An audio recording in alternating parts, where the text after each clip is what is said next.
Hello guys, finally dito na kami sa may Minalungaw. So dito na kami sa may merong mga rock formation. So finally nakakapunta kami kahapon. Medyo nag-feel kami na makapunta dahil yung GPS medyo hindi siya gumana kasi sobrang lugar, isolated. Hindi pa siya totally update sa GPS based. So yun. Finally dahil sa tulong ng mga tao, kasama namin si Magta at finally here.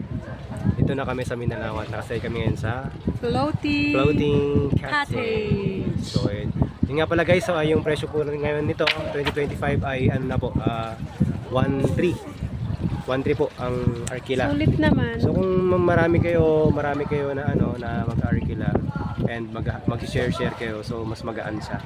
Pero kung couple lang kayo like kagaya namin, so kung afford nyo naman and gusto nyo talagang